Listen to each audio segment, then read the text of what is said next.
O Shabat aparece, vamos recebê-lo. Shalom, seja bem-vindo à casa dos meninos, sim. Vamos aos principais destaques da Parashá, que será estudada neste Shabat. Bereshit. Deus criou o mundo em 6 dias. No primeiro dia fez a escuridão e a luz.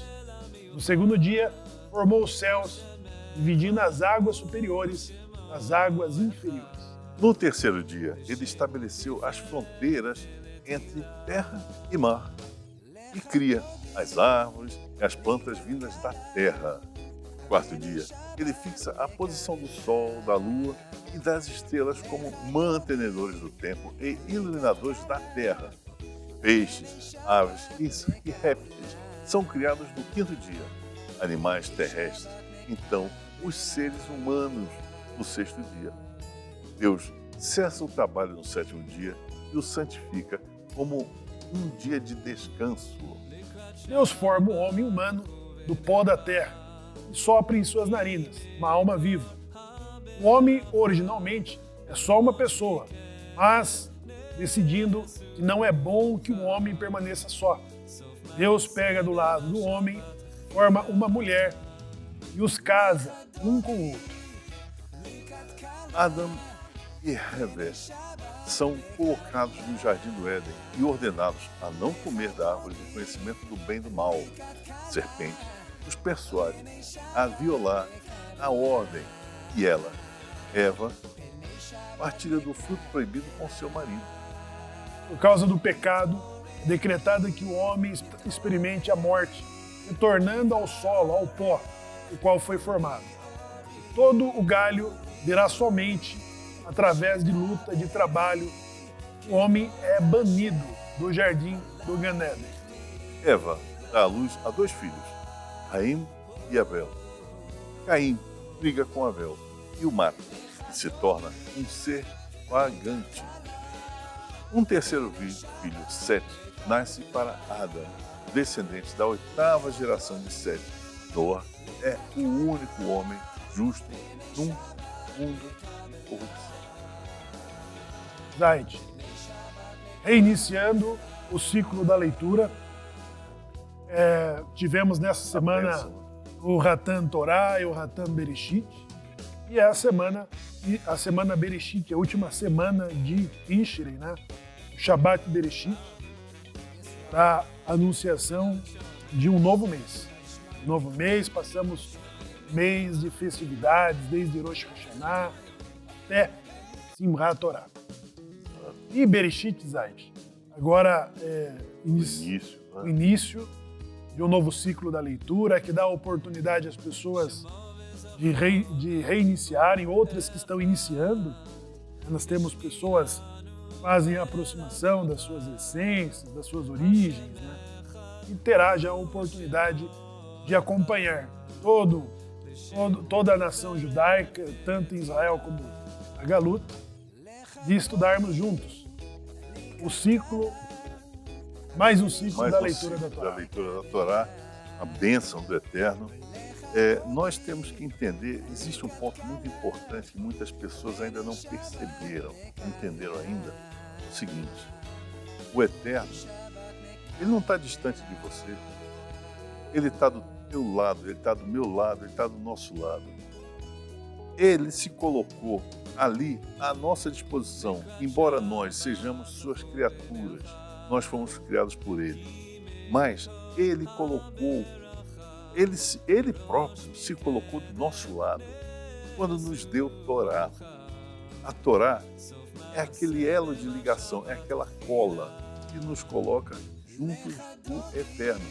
Cada um de nós não precisamos intermediar, nós não precisamos de alguém para dizer: Eterno, o que você acha desse? Eu acho isso aqui. Não. Você mesmo é que se conecta com o Eterno, é você que faz as orações diretamente ao Eterno. Você não faz oração para ninguém além do Eterno. Você é aquele que o Eterno criou para se conectar com Ele. Ele sabe tudo, Ele é tudo, Ele entende você. Não precisa que alguém diga a Ele o que você está sentindo. Não, é você que fala com Ele aquilo que você sente. Ele está do teu lado. Você vê que Moshe Rabbeinu, em Devarim, ele fala assim, que a Torá, ela não está nos céus para que diga quem poderá de lá trazer a mim, não está do outro lado do mar para que diga quem atravessará. Ela está onde? Ela está do teu lado. Ela está no teu coração e na tua boca. Exato. Ou seja, isso vale dizer, pessoal, que o que vamos aprender da criação é como perguntar a Deus. Isso. A forma de perguntar a Deus é que vai ser diferente. Então você, que está retornando às suas origens, está reivindicando uma origem judaica de cristãos novos, que passou todo esse tempo sobre uma orientação cristã, o que muda? Muda a forma de como que o cristianismo pergunta a Torá e a Bíblia, de como que o judaísmo faz as mesmas perguntas. Então é a forma da pergunta. Estudando o Bereshit, nós não perguntamos como que Deus fez o mundo de uma forma cristã, de tentar saber como que foi feito, quando que foi feito. Não, o judaísmo pergunta por que Deus fez o mundo? Por que Deus fez o mundo? Se nós perguntarmos assim, nós vamos entender o nosso papel, a missão de Eretz Israel nessa importante criação. Quando Benjamin Zait diz de que Deus, entre Deus e o homem, elimina-se o intermediário, é porque estamos falando exatamente no momento em que Deus decide, no final da criação, fazer alguma coisa semelhante a ele. Ele diz, façamos o homem nossa imagem e semelhança. Ele toma do pó da terra, da Adamá, e faz o bonequinho de barro, sopra em suas narinas, e ele passa a ser uma alma viva a quem Deus diz, você, que é semelhante a mim, vai dominar sobre os peixes, sobre as aves, sobre os répteis, sobre todas as coisas. Né? É sobre isso, Zait, que diz o Salmo 8. Quando vejo os teus céus, obra dos teus dedos, a lua e os céus que tu criaste, eu me pergunto, o que é o homem para que dele te lembres, o filho do homem para que o recordes? Contudo, pouco menor do que Deus o fizeste, e de glória e de honra o coroaste, colocando para dominar sobre toda a tua criação. Agora, as outras religiões colocam o homem tão distante de Deus, como se fosse uma coisa tão distante, tão separada, que criasse uma necessidade de uma intermediação. Não! Como?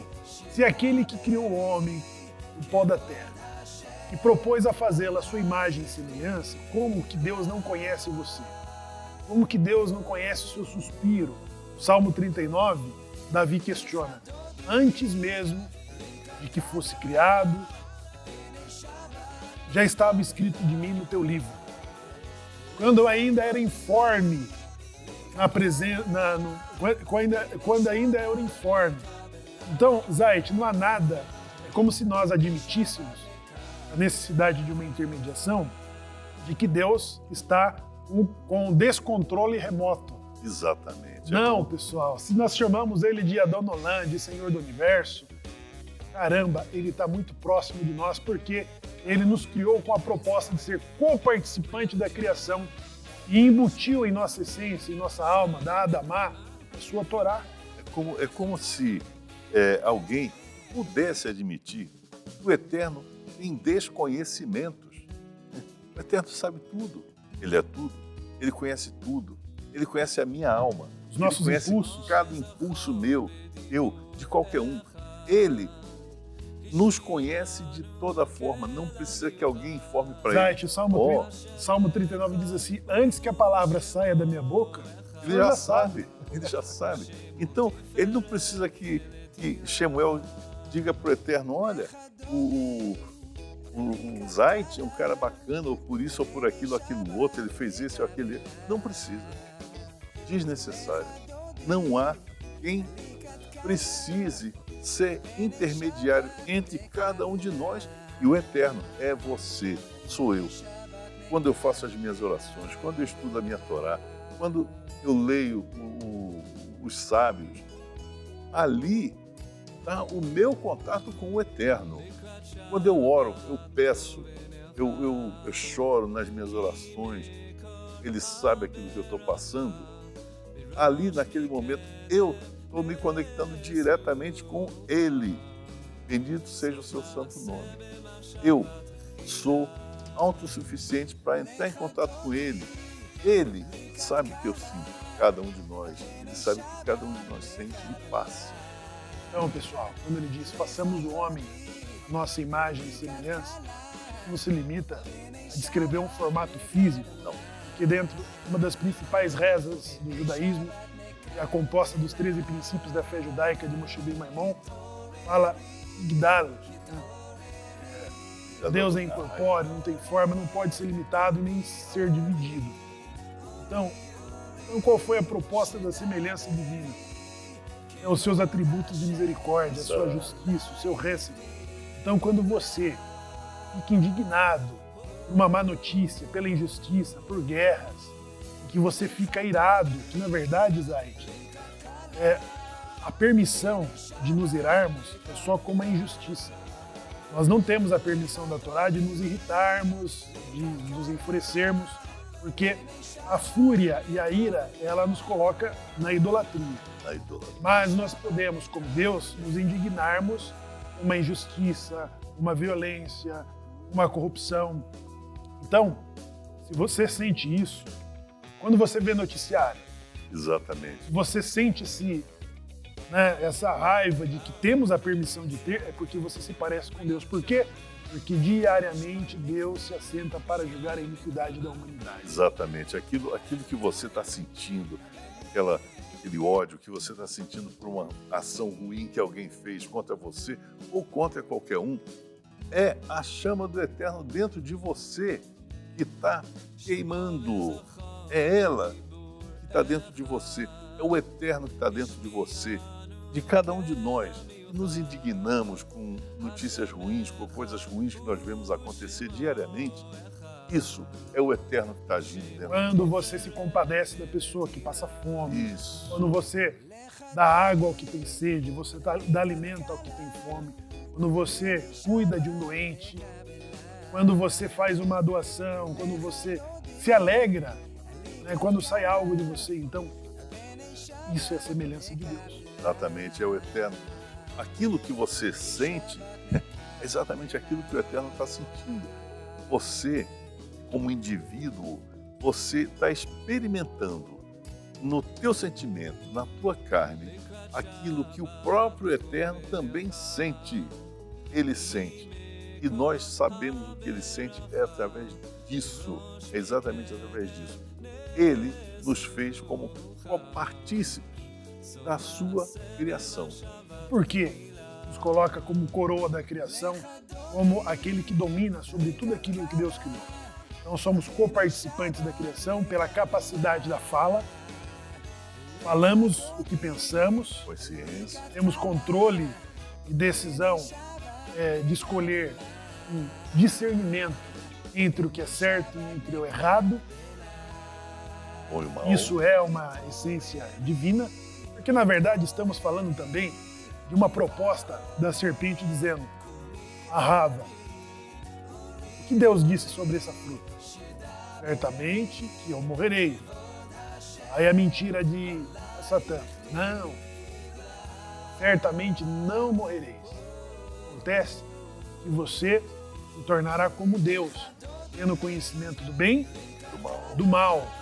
Então, a partir desse momento, o livre-arbítrio a que Deus deu ao homem como coroa da criação, como domínio sobre todo o universo que Deus criou, ele passa a ter também dentro de si o mal, que não era uma parte essencial da sua natureza.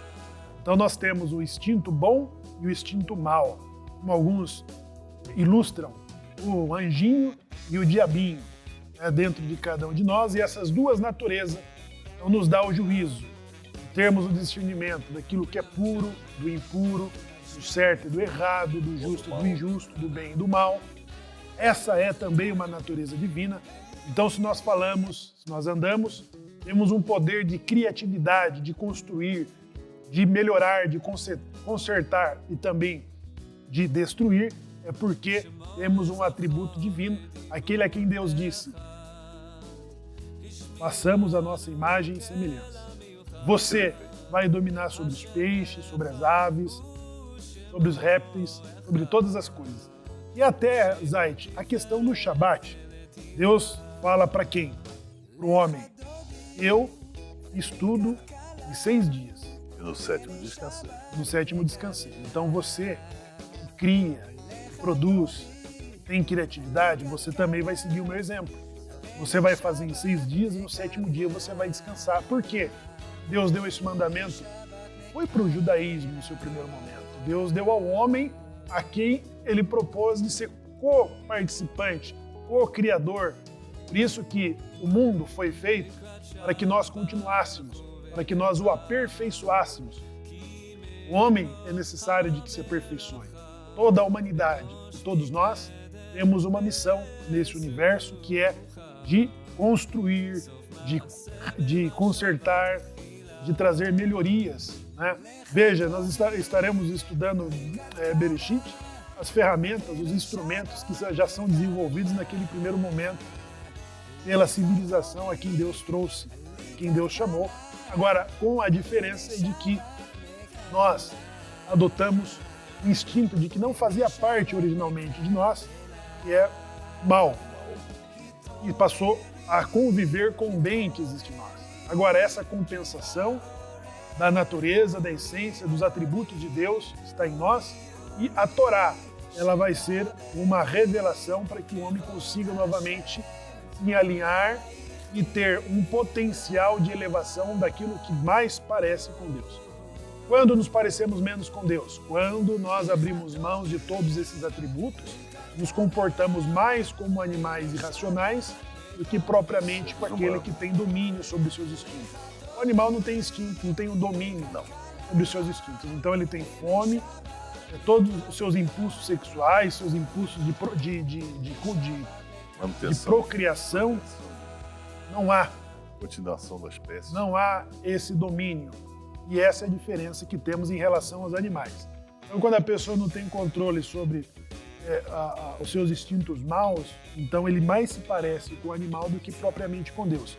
Quando ele domina sobre os seus instintos maus, ele se parece mais com Deus do que propriamente com os animais. E como é que nós sabemos se estamos nos comportando de uma forma ou de outra?